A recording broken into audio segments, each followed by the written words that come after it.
घर बैठे संस्कृत की ऑनलाइन क्लास निःशुल्क प्राप्त करें। कहाँ पर? आर्य संस्कृत एकेडमी पर।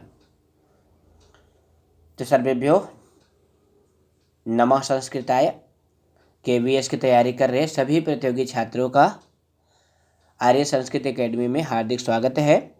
बच्चों, आज हम लोग कक्षा 9 सेमुषी प्रथमो भागा जो पुस्तक है उस पुस्तक के प्रथम पाठ को पढ़ेंगे। तो सेमुषी का क्या अर्थ होता है आप सभी को ज्ञात है ना, क्योंकि जो सेमुषी की भूमिका है उसमें हमने आपको बता रखा है। क्योंकि भूमिका किसी भी पुस्तक का प्रवेश द्वार होता है बच्चों। तो अगर आपने भूमिका वाली वीडियो नहीं देखी है ना सेमुषी की, तो उसको प्ले लिस्ट में जाकर के अवश्य देख लेना, क्योंकि भूमिका से 5-6 प्रश्न बनते हैं। तो सेमुषी का अर्थ है बुद्धि। कक्षा 9 की जो पुस्तक है उसका पहला पाठ है भारती वसंत गीति। भारती वसंत गीति, इसमें समास है, इसका विग्रह करेंगे तो हो जाएगा भारत्याः वसंत गीति। क्या हो जाएगा? भारत्याः वसंत गीति। क्योंकि जो भारतीय शब्द है बच्चों वो नदी की तरह ईकारांत स्त्रीलिंग है। जैसे नद्याः बनता है षष्ठी एकवचन में, वैसे भारत्याः। वसंत गीति, सरस्वती का वसंत गीत। तो भारती का अर्थ क्या होता है? सरस्वती। आप सभी बड़े बच्चे हैं, ये जानते हैं। दूसरी बात क्या है कि जो गीति ही पद है ये भी महत्वपूर्ण है परीक्षा की दृष्टि से। गीति जो पद है ये कैसे बना है?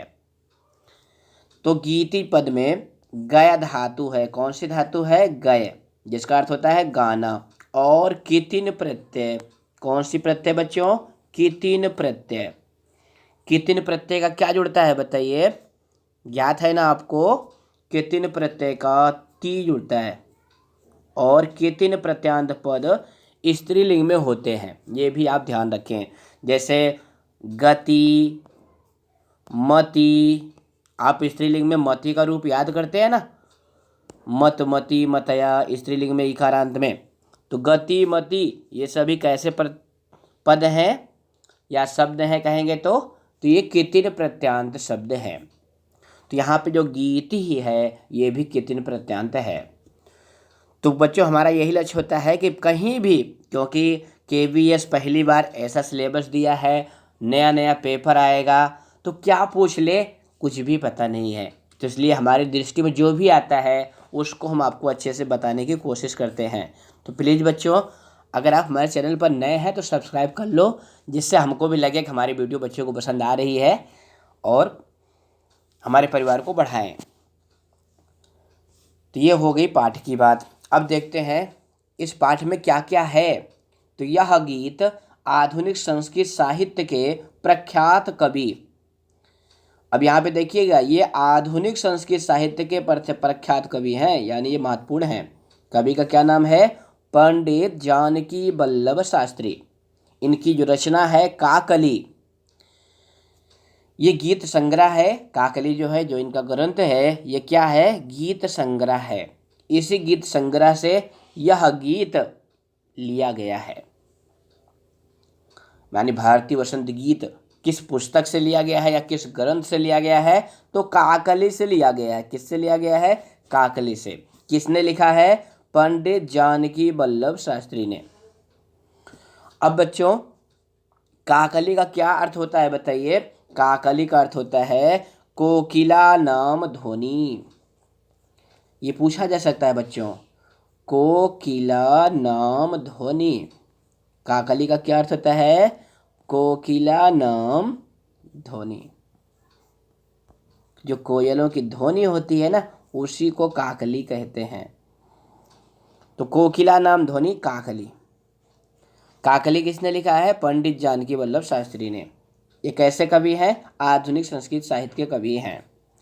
अब बात आती है कि इस पाठ में क्या क्या है। तो यहाँ पर देखिए लिखा गया है, इसमें सरस्वती की वंदना करते हुए कामना की गई है कि हे सरस्वती, ऐसी बीड़ा बजाओ जिससे मधुर मंजरियों से पीत पंक्ति वाले आम के वृक्ष। अब बच्चों, मंजरी जानते हो ना? मंजरी क्या होता है? आम्र कुसुमम।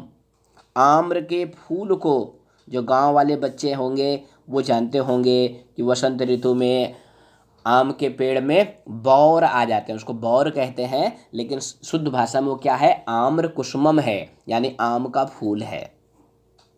तो ये कह रहे हैं जिससे मधुर मंजरियों से पीत। अब पीत क्यों कह रहे हैं? क्योंकि जब ढेर सारे आम के वृक्ष होते हैं और उसमें वो फूल आ जाते हैं तो बिल्कुल पीली पीली पंक्ति वाले लगते हैं। तो आम के वृक्ष, कोयलों का कूजन, वायु का धीरे धीरे बहना, अमराइयों में काले भरमरों का गुंजार, क्योंकि ये सारे वसंत ऋतु का चित्रण है। वसंत ऋतु में सब कुछ आपको देखने को मिल जाता है कि आम में फूल आ जाते हैं, कोयल कूजने लगती है और वायु धीरे धीरे मंद मंद बहती है, और अमराइयों में काले भंवरों का गुंजार भी होता है, क्योंकि फूल ढेर सारे खिले रहते हैं वसंत ऋतु में, तो वहाँ पे भंवरे भी बहुत सारे आ जाते हैं। नदियों का लीला के साथ बहता हुआ जल बसंत ऋतु में मोहक हो उठे, ऐसे कवि ने कल्पना की है कि हे माता सरस्वती ऐसे बीड़ा बजाओ कि ये सब हो जाए। और महत्वपूर्ण बात क्या है इस पाठ से कि ये जो कविता लिखी गई है इसकी पृष्ठभूमि क्या है? तो यहाँ पे देखिए लिखा गया है, स्वतंत्रता संग्राम की पृष्ठभूमि में लिखी गई यह गीतिका एक नवीन चेतना का आवाहन करती है। यानी यहाँ पे बसंत ऋतु का वर्णन तो है बच्चों लेकिन ये जो गीतिका है किस पृष्ठभूमि में लिखी गई है? स्वतंत्रता संग्राम की पृष्ठभूमि में। अभी स्वतंत्रता संग्राम की पृष्ठभूमि ठीक नहीं थी, इसके लिए हमें पंडित जानकी वल्लभ शास्त्री का जीवन चरित्र भी देखना पड़ेगा, इनका जीवन काल भी देखना पड़ेगा, वो आगे हम आपको बताएंगे। तो ये कह रहे हैं कि जो कविता है ये स्वतंत्रता संग्राम की पृष्ठभूमि में लिखी गई है और ये एक नवीन चेतना का आह्वान करती है कि उठो देश वालों, स्वतंत्रता के लिए आगे बढ़ो। ऐसा बीड़ा स्वर की परिकल्पना करती है ये गीतिका जो स्वतंत्रता प्राप्ति के लिए जन समुदाय को प्रेरित कर सके। यानी इस कविता का एक उद्देश्य ये भी है कि स्वतंत्रता प्राप्ति के लिए जन समुदाय को प्रेरित कर सके। अब बच्चों हम देखेंगे कि पंडित जानकी वल्लभ शास्त्री का जीवन काल कितना है।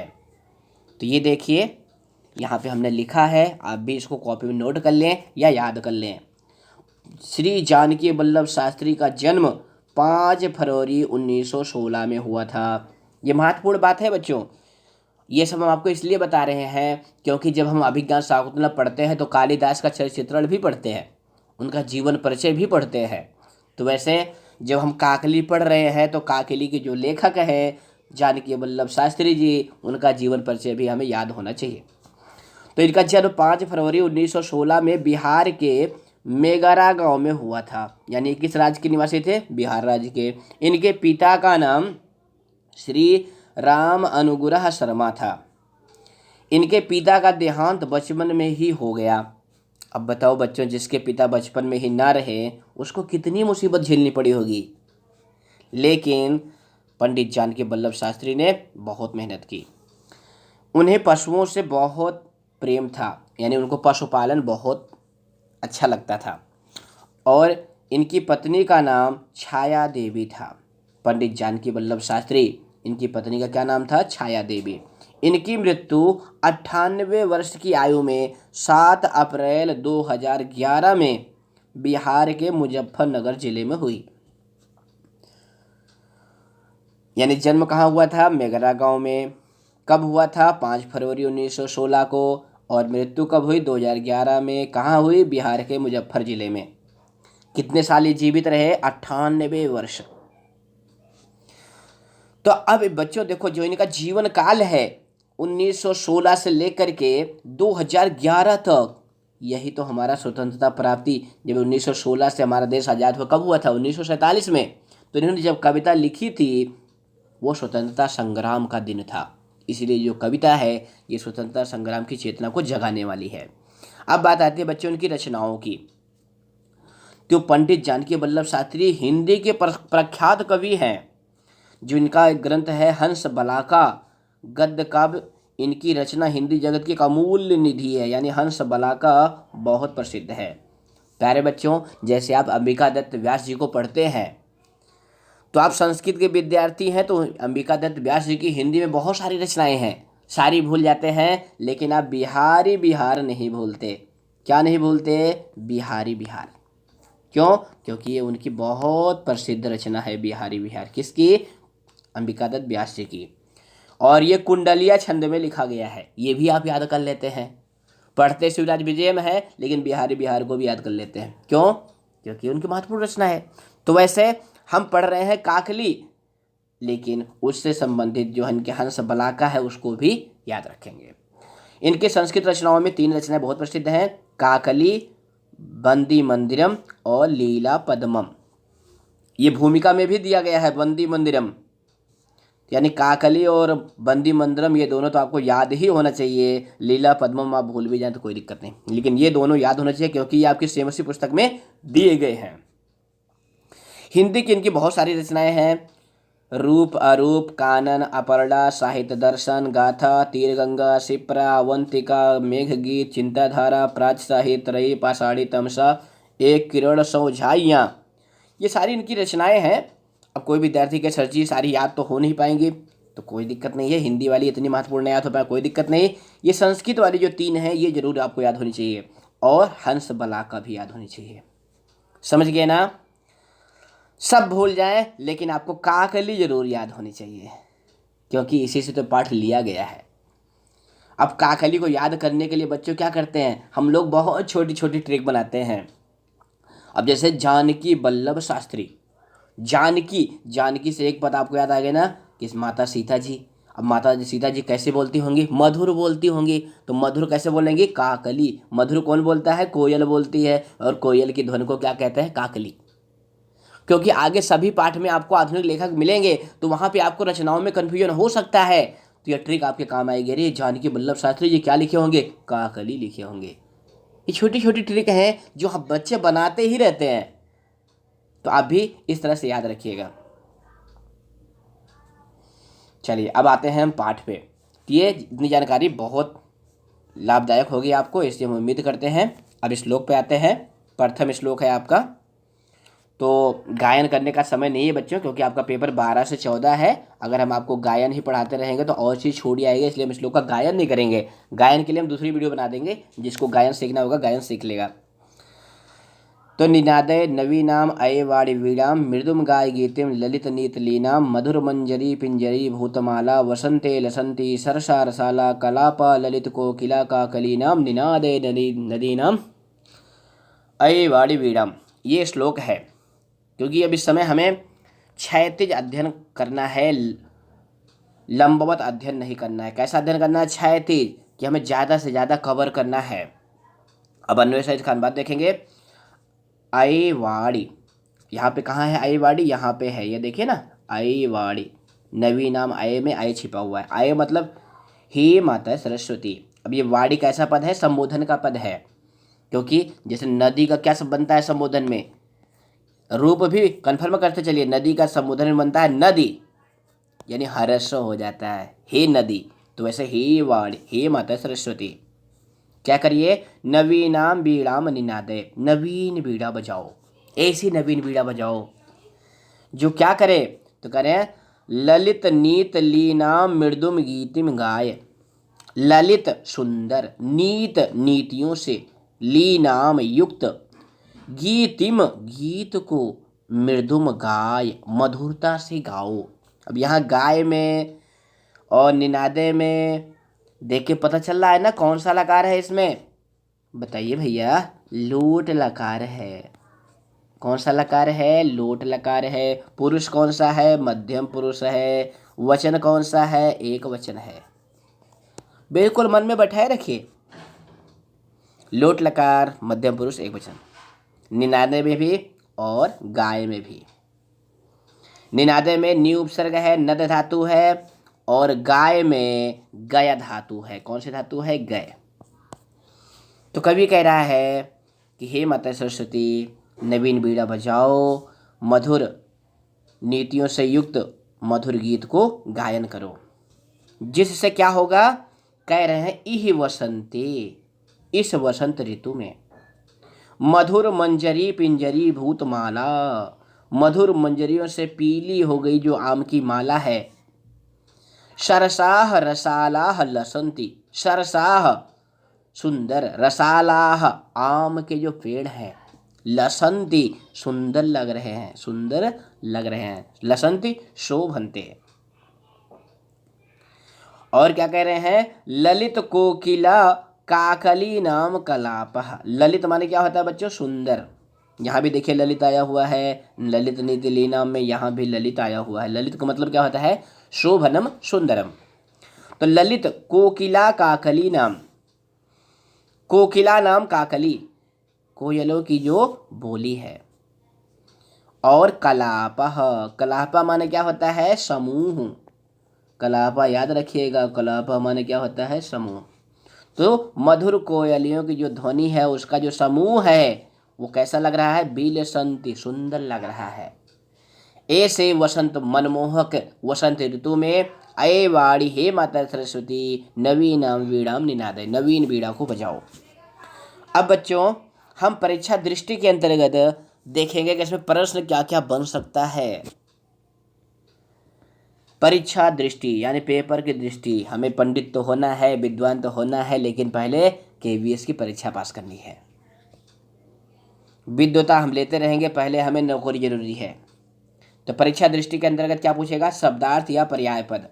यहाँ पे देखिए कुछ तालिका बनाई गई। निनादय, निनादय का क्या अर्थ होता है, नितराम वादय, क्योंकि आपके पेपर में शब्दार्थ जो आएगा हिंदी थोड़ी पूछेगा, संस्कृत में, संस्कृत तो संस्कृत पेपर रहता है, तो जो पर्याय आएगा वो भी संस्कृत में आपको याद करना है। तो पदों का अर्थ आप हिंदी में याद करिए ठीक है, लेकिन उनका संस्कृत में पर्याय पद भी याद रखिए। तो निनादय नितराम वादय, मृदुम मधुरम, गीतिम गीतम। अब यहाँ गीतिम में हमने आपको बताया था ना, गीतिम में कौन सी प्रत्यय है, कितिन, और गीतम में क्यत प्रत्यय है। गीतम में कौन सी प्रत्यय है, गय धातु में क्यत प्रत्यय लग करके बनता है गीतम, और गीतिम में कितिन प्रत्यय है। दोनों का अर्थ क्या होता है, सॉन्ग यानी गाना, जो सभी सुनते रहते हैं आनंद प्राप्ति के लिए। और मंजरी, ये BBIP वाला है भैया, मंजरी, मंजरी लड़कियों के नाम भी होते हैं। तो मंजरी माने क्या होता है, आम्र कुसुमम, रसालाह आम्राह, काकली कोकिला नाम ध्वनि, ये भी BBIP वाला है। काकली का क्या अर्थ होता है, कोकिला नाम ध्वनि। लसंती शोभन्ते। और क्या महत्वपूर्ण है, संधि, संधि में क्या है, लसंती ही, कहाँ पे आया है श्लोक में, देखिए ये देखिए, वसंते लसंती में आया हुआ है ना, तो लसंती में संधि है, कौन संधि है, दीर्घ संधि है। सूत्र क्या है, आकाश वर्णे दीर्घा। विच्छेद क्या होगा, लसंती प्लस इही, छोटी छोटी मिलकर के बड़ी ई में बदल गए। उसके बाद बच्चों विशेषण विशेष हैं, ये भी पेपर के लिए बहुत महत्वपूर्ण है। क्यों, क्योंकि पेपर में आएगा मृदुम गीतिम अनयो पदयो विशेषण पदम किम, ये दोनों पद दे देगा और पूछेगा अनयो पदयो विशेषण पदम किम, तो वहाँ विशेषण पद क्या होगा, मृदुम, और विशेष पद क्या होगा, गीतिम।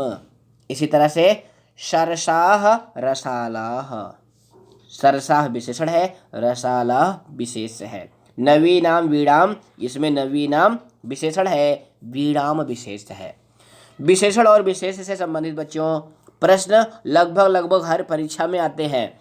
इस तरह से ना पूछे तो कोई बात नहीं, किसमें कौन विशेषण है कौन विशेष है, ये अनुवाद के रूप में पूछेगा। किस रूप में पूछेगा, अनुवाद के रूप में पूछेगा। वहाँ पे 4 वाक्य लिख देगा और किसी में विशेषण में कोई और विभक्ति लगा देगा, विशेष में कोई और विभक्ति लगा देगा, और बच्चे वहीं पे गोता खा जाएंगे। तो विशेषण और विशेष से संबंधित मुख्य बात क्या है बच्चों, कि जिस लिंग में जिस वचन में आपका विशेष होगा, विशेष जानते हैं क्या होते हैं, संज्ञा पद, संज्ञा या सर्वनाम की विशेषता बतलाने वाले पद को विशेषण कहते हैं। तो जिस लिंग में जिस विभक्ति में जिस वचन में विशेष होगा, उसी लिंग में उसी विभक्ति में उसी वचन में आपका विशेष होगा, ये आपको ध्यान रखना है, नहीं तो आपके 1-2 नंबर कम हो जाएंगे, और 1-2 नंबर ही आपको नौकरी में अंदर और बाहर कर देंगे। उसके बाद यहाँ पे अव्यय पद भी लिखे गए हैं, जो ई है वह अव्यय पद है। केबीएस के इंटरव्यू के लिए जा रहे हैं तो अव्यय की परिभाषा जरूर याद करके जाइए। जो श्लोक है अव्यय का उसको जरूर याद करेंगे। अब श्लोक नंबर 2 है, वहति मंद मंदम सनीरे समीरे कलिंदात्मजाया सवानेर तीरे नताम पंकतिमालोक मधुमाधवीनाम निनादे नवीनाम अये वाणी वीणाम। ये श्लोक है क्योंकि ये गीत है तो ये गायन है। इसको सुर और लय से गाएंगे तो और अच्छा लगेगा। उसके लिए हम अलग से आपको वीडियो उपलब्ध करा देंगे, उसमें लयबद्ध गाएंगे। अब इसका अनुवाद देखते हैं, अनुवाद से इसका। तो अन्वय, अन्वय मिल गया भैया, तो इसमें देख लेते हैं संधि कौन सी है। तो कौन सी संधि है अन्वय में, फटाफट बताइए। इसमें जो है बच्चों यड़ संधि है। अन्वय में कौन संधि है, यड़ संधि। सूत्र क्या है, एको यड़ची। इसका विच्छेद क्या होगा, अनुपलस आया। ये भी कई बार पूछा गया है, अनुपलस आया अन्वय। अन्वय तो जानते हो ना, क्योंकि जो श्लोक होते हैं वो छंद में होते हैं। छंद में कर्ता कहीं होता है, क्रिया कहीं होती है, उसी को व्यवस्थित करना अन्वय कहलाता है। तो अन्वय से ही अनुवाद हम देखते हैं तो वो आसान होता है। कलिंद आत्मजा यह, यानी यमुना जी के। इसमें जो है षष्ठी का एक वचन है, तो यमुना जी के। कलिंद आत्मजा यमुना जी के लिए आता है। तो यमुना के सवानीर तीरे, सवानीर। अब सा वानीर, यहाँ पे देखिएगा सा वानीर। वानीर माने क्या होता है जानते हैं ना, बेतस। बेतस क्या होता है, जो नदियों के किनारे नरकुल के तरह होता है। तो वानीर मतलब बेतस। तो सा वानीर यानी वानीरेण सहितम, वानीर से युक्त, यानी बेतस लताओं से घिरे हुए। सनीरे, सनीरे इसका अर्थ होगा, नीर माने क्या होता है, जल, यानी जल से युक्त। समीरे हवा में, मंद मंदम बहती, यानी यमुना के किनारे। अब यमुना जी कैसी हैं, लताओं से घिरी हुई हैं। उनके तट पे जो जल बिंदुओं से पूरित वायु है, मंद मंदम बहती, धीरे धीरे बहने पर। मधुमाधवी नाम नताम, जो मधुमाधवी लता की पंक्ति है, अवलोक उसे देख करके। अये वाणी, हे माता सरस्वती, नवीनाम वीणाम निनादे, नवीन वीणा को बजाओ। अब यहाँ पे बच्चों देखो परीक्षा दृष्टि के अंतर्गत क्या क्या पेपर में आएगा। तो सबसे पहले प्रकृत प्रत्यय अवलोक, इसमें कौन सी प्रत्यय है, लेप प्रत्यय है। अव उपसर्ग है और लोक धातु है और लेप प्रत्यय है। विशेषण विशेष में नताम पंक्तिम, नताम जो है विशेषण है, पंक्तिम विशेष है। उसके बाद जो है पर्याय पद है, ये बहुत महत्वपूर्ण है क्योंकि पर्याय पद पेपर में पूछा जाता है। पर्याय पद क्या होता है, पेपर में पूछा जाता है। आप इधर हो जाओ, दिखाई नहीं दे रहा बच्चों को। तो यहाँ पे कलिंद आत्मजा याह, ये बीबीआईपी पद है। इसका क्या अर्थ होता है, यमुना याह। क्योंकि पर्याय पद आपको उसी विभक्ति उसी वचन में बताना होता है जिस विभक्ति जिस वचन में पर्याय पद जिसका पूछा गया है। अब यहाँ कलिंद आत्मजा पूछा जाता है तो आपको यमुना लिखना होता, लेकिन यहाँ पे क्या पूछा गया है, कलिंद आत्मजा याह अस्य पदस्य पर्याय पदम किम। तो अस्य पदस्य पर्याय पदम अस्ति यमुना याह। इस तरह से आपको याद रखना है कि जैसा प्रश्न होगा वैसा ही आपको उत्तर देना होगा। शनीरे, अब इसका पर्याय पद होगा सजले, क्योंकि शनीरे में सप्तमी विभक्ति का एक वचन है, तो सजले में भी सप्तमी विभक्ति का एक वचन होना चाहिए। समीरे वायौ, अब ये वायु शब्द जो है उकारांत है, इसलिए सप्तमी में वायु बना है, और जो समीर शब्द है वो आकारांत है, इसलिए समीर है। उसके बाद सवा नीर तीरे, तो इसका क्या होगा, बेतस युक्ते तटे मंदम मंदम शनई शनई गजः मंदम मंदम गच्छति, हाथी धीरे धीरे चलता है। तो ये परीक्षा दृष्टि के अंतर्गत जितने बिंदु यहाँ पे दिए गए हैं बच्चों, इसको आप कॉपी में नोट कर लें या मन में याद कर लें। इसके बाद बच्चों आपका तीसरा श्लोक आता है। ललित पल्लवे पादपे पुष्पपुञ्जे मलय मारुतो चुम्बते मञ्जुकुञ्जे स्वनन्तीं ततिं प्रेक्ष मलिनां मलिनां निनादे नवीनामये वाणिवीणाम्। अब इस श्लोक का अनुवाद भी अन्वय से हम देखेंगे। तो ललित पल्लवे, ललित मतलब क्या है बताया था अभी ऊपर, सुंदर, पल्लवे पल्लों के आने पर, पाद पे पेड़ पर, पुष्प पुंजे फूलों के समूह में, मंजू कुंजे सुंदर कुंजों पर, मलय मारुतो चुंबिते, मलय, अब मलय क्या होता है बच्चों, मलय पर्वत है, वहाँ की जो वायु होती है ना वो बहुत सुंदर होती है, मनमोहक होती है। तो ये कह रहे हैं मलय पवन से स्पृष्ट ललित पल्लवों वाले वृक्षों, पुष्पपुंजों और सुंदर कुंजों पर क्या हो गया है, तो कह रहे हैं स्वनंतीम अलीनाम मलिनाम ततिम, स्वनंतीम आवाज करती हुई, गुंजार करती हुई, अलीनाम भंवरमणानाम भंवरों की, मलिनाम, अभी मली नाम मतलब काले काले, ततिम, ततिम पंकतिम, ततिम पंकतिम पंक्ति को प्रेक्ष देख करके, अये वाणी हे वाणी हे माता सरस्वती, नवीनाम वीणाम निनादे, नवीन वीणा को बजाओ। अब ऐसा कौन कह रहा है, पंडित जानकी वल्लभ शास्त्री जी कह रहे हैं कि हे माता सरस्वती, स्वतंत्रता प्राप्ति के लिए इन नौजवानों में नई चेतना का संचार करो। अब इस श्लोक में भी बच्चों हम परीक्षा दृष्टि के अंतर्गत देखेंगे। तो सर्वप्रथम प्रकृत प्रत्यय, तो इसमें क्या आया है, प्रेक्ष, प्रेक्ष देखिए ना ये श्लोक अन्वय में लिखा हुआ है, तो प्रेक्ष में बहुत महत्वपूर्ण है, प्रउपसर्ग है, ईश धातु है, ईश धातु जानते हैं ना भैया, सर जी हम तो केवल दृश धातु जानते हैं। यहाँ पे देखने के अर्थ में दो नई नई धातुएं आपको मिली हैं।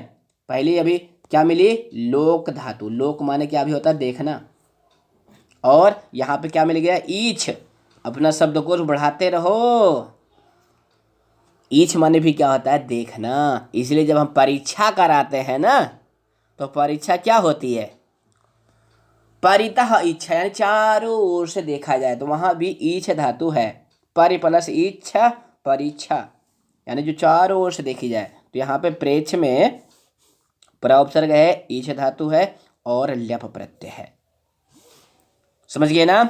उसके बाद विशेषण विशेष, मलिनाम ततिम, तो मलिनाम जो है विशेषण है, ततिम जो है,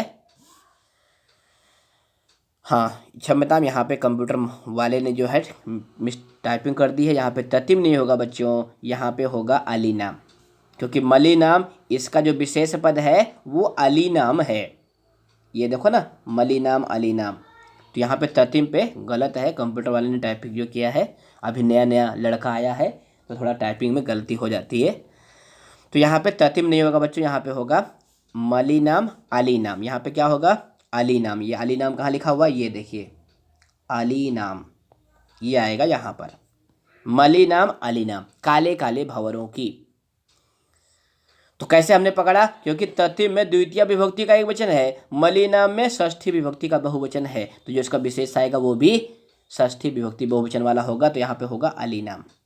उसके बाद हम पर्याय पद देखते हैं।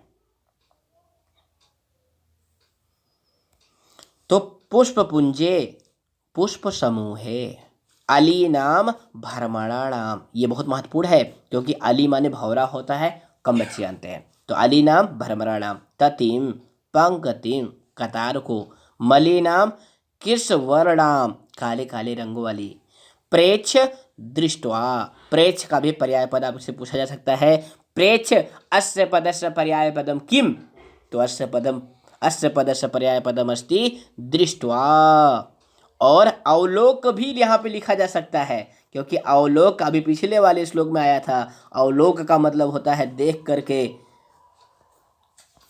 तो देख करके आप गलती ना करें, प्रेक्ष दृष्टवा अवलोक के तीनों का एक ही अर्थ है, देख करके। अब आपको भी देख करके तैयारी करनी है क्योंकि 12 से 14 के बीच में आपका पेपर है। चौथा श्लोक देखिए, लता नाम नितांतम सुमम शांतशीलम चलेदुच्छलेद कांत सलिलम सलीलम तवा कर्ण वीणा मदीनाम नदीनाम निनादय नवीनामयी वाणी वीणाम। इस छोटा पाठ है, 4 ही श्लोक है, ये अंतिम श्लोक है आपका। अन्वय से इसका अनुवाद देखेंगे तो देखिए यहाँ पे लिखा गया है तौ। तो तौ कहाँ से आया भैया, इसका बताइए, पद परिचय बताइए तौ का। तो भैया तौ जो है, जो आपका युष्मद शब्द है, कौन सा शब्द है, युष्मद। युष्मद धातु भी साथ साथ मजबूत करते रहिए। युष्मद शब्द का षष्ठी एक वचन में, कहाँ पर, षष्ठी एक वचन में क्या बनता है, तव। तव इवयोः युष्माकम, उसके रूप बनते हैं ना। तो तव मतलब तुम्हारी, तो हे माता सरस्वती तुम्हारी आदि नाम वीणाम। आदि नाम भी BBIP पद है भैया। आदि नाम का अर्थ होता है ओजस्वनीम, तुम्हारी ओजस्विनी वीणाम, वीणा को आकर्ण सुन करके। हे माता सरस्वती, आपने वसंत ऋतु में जो आप वीणा बजाती हैं, कवि की कल्पना देखिए, कवि कल्पना कर रहा है कि वसंत ऋतु में जो परिवर्तन हो रहे हैं, आम के पेड़ पर बौर आ रहे हैं, कोयल कूज रही है, फूल खिल रहे हैं, भंवरे उस पर गुंजार कर रहे हैं, ऐसा क्यों हो रहा है, ऐसा माता सरस्वती वीणा बजा रही है। तो हे माता सरस्वती, तुम्हारी ओजस्विनी वीणा को सुनकर लता नाम, लताओं की, नितांतम अत्यंत, शांतशीलम शांत स्वभाव वाले, शांतशीलम शांत स्वभाव वाले, सुमम फूल, चलित चल पड़े हैं। अब चलित में चल धातु का वितलिंग लकार का प्रथम पुरुष का एक वचन है, चलित चल पड़े हैं। चल पड़े का मतलब क्या है कि वो हिल रहे हैं। क्या कर रहे हैं, हिल रहे हैं। जिनका स्वभाव है बिल्कुल शांत रहना, ऐसे सुमम, ऐसे फूल आपकी पीड़ा की ध्वनि को सुन करके चल पड़े हैं। तो हे मेरे देश के नौजवानों, सरस्वती ने मधुर वीणा की तान छेड़ दी है, आप भी स्वतंत्रता प्राप्ति के लिए निकल पड़िए। ये कविता का भाव है। तो वही हम भी आपको कहना चाहते हैं कि हे KBS की परीक्षा देने वाले सभी वीर जवानों, भाइयों और बहनों, आप भी KBS की तैयारी के लिए बिल्कुल निकल पड़िए। सरस्वती ने मधुर वीणा की तान छेड़ दी है, छेड़ दी है ना आपके मन में, तभी तो आप हमारी वीडियो देख करके पढ़ रहे हैं। तो मधुर सरस्वती जी ने वीणा की तान छेड़ दी है, तो आप भी बिल्कुल चलायमान हो जाइए। तो यहाँ पे कवि कह रहे हैं, हे माता सरस्वती, तुम्हारी ओजस्विनी वीणा को सुन करके अत्यंत शांत स्वभाव वाले जो फूल हैं वो भी चल पड़े हैं। अब यहाँ पे फूल क्यों कहा, क्योंकि कोमल हृदय वाली जो बहनें हैं ये भी KBS की तैयारी में लग गई हैं, ये भी स्वतंत्रता प्राप्ति में लग गई हैं, ऐसा कवि का भाव है। तो नदी नाम, नदियों का, कांत सलिलम, कांत मतलब क्या होता है, सुंदर। तो कांत सलिलम सुंदर जल, सलीलम उच्छलेत, लीला करता हुआ उछल पड़ा है, लीला करता हुआ उछल पड़ा है। अब यहाँ सलीलम जो है BBIP पद है। सलीलम कैसा पद है, BBIP पद है। BBIP क्यों कह रहे हैं भैया, क्योंकि इसमें समास है। कौन सा समास है, अव्ययीभाव समास है। इसका विग्रह होगा लीलया सहितम। छोटी छोटी बातें हैं, परीक्षा पास कराती हैं। क्या होगा, लीलया सहितम, इसका विग्रह होगा लीलया सहितम। सलीलम, लीलया मतलब क्या होता है, खेल करता हुआ। आप भी खेल करते हैं ना। हमारी बिहार की जो मुख्यमंत्री हैं, सब लोग उनका नाम जानते हैं ना, वो हमेशा कहते हैं खेला होवे, खेला होवे। तो वही यहाँ पे खेला हो रहा है, लीला, लीला मतलब खेल होता है। तो लीलया सहितम सलीलम। तो हे माता सरस्वती, तुम्हारी ओजस्विनी वीणा को सुन करके नदियों का कांत जल लीला करता हुआ उछल पड़ा है। अय वाणी, हे माता सरस्वती, नवीनाम वीणाम निनादे, अपनी नवीन वीणा बजाइए। अब इसमें भी परीक्षा दृष्टि लगाते हैं, कहाँ पे दृष्टि लगानी है। तो ये देखिए बच्चों, प्रकृत प्रत्यय आकर्ण, आकर्ण में लेप प्रत्यय है, आ उपसर्ग है, कर्ण धातु है। कर्ण को ध्यान से देखिएगा, कर्ण कैसे लिखा जाएगा, क्योंकि हम जानते हैं कर्ण कर्ण कर्ण, लेकिन कर्ण लिखा कैसे जाएगा वहाँ पे ये ध्यान नहीं देते हैं, वो गलत हो जाता है। उसके बाद विशेषण विशेष में आदि नाम विशेषण है, वीणाम विशेष है। अब आते हैं पर्याय पद पे। पर्याय पद पे ध्यान दीजिए। चलो भाई तुम इधर हो जाओ। बच्चों को दिखाई नहीं दे रहा है। तो आकर्ण में इसका पर्याय पद होगा श्रुत्वा। आकर्ण मतलब सुन करके, श्रुत्वा मतलब सुन करके। सुमम कुसुमम पुष्पम, सलीलम क्रीडा सहितम, शांतशीलम शांतयुक्तम, आदिनाम। ये BBIP पद है, अभी ऊपर भी बताया था। आदिनाम का अर्थ होता है ओजस्वनी। आदि नाम से प्रश्न क्या बन सकता है बच्चों? आपसे पूछ लेगा आदि नाम अस्मिन पदे का विभक्ति। तो बहुत बच्चे कहेंगे नाम। अरे सर जी नाम मिल गया। नाम मिलते ही क्या करेंगे? षष्ठी विभक्ति का बहुवचन मार देंगे, कहेंगे लता नाम, नदी नाम। उनको नदी नाम याद आ जाएगा और वो आदि नाम में क्या मार देंगे? षष्ठी का बहुवचन, और गलत कर देंगे। आदि नाम में बच्चों द्वितीया विभक्ति का एक वचन है। कौन सी विभक्ति है? द्वितीया विभक्ति है। वचन कौन सा है? एक वचन है। ये गूढ़ बात है, किसी को मत बताइएगा। अरे क्यों नहीं बताएंगे भाई? सबको बताएंगे। आदि नाम में द्वितीया विभक्ति का एक वचन है, क्योंकि नदी नाम की तरह सब बच्चे, इसमें बहुत सारे बच्चे धोखा खाएंगे, क्योंकि जो दिखता है वो होता नहीं, जो होता है वो दिखता नहीं। समझ गए ना? तो छोटी छोटी बातें हैं जो आपको KVS की तरफ ले जाएंगी। तो बच्चों वीडियो पसंद आई है तो इसको ज़रूर लाइक करें, क्योंकि हम देखते हैं व्यूज़ तो बढ़ जाते हैं लेकिन लाइक नहीं बढ़ता है। तो लाइक करते रहें, जिससे हमारा भी उत्साह बढ़ता रहेगा। हम आपके लिए नई नई वीडियो लाते रहेंगे। समय अभाव कारण बच्चों उतनी वीडियो नहीं बना पाते हैं, लेकिन कोशिश होती है कि आपको जल्दी जल्दी सिलेबस पूरा कराएं। तो फिर मिलेंगे। नमः संस्कृताय। जय तो संस्कृतम, जय तो भारतम। जय हिंद, धन्यवाद।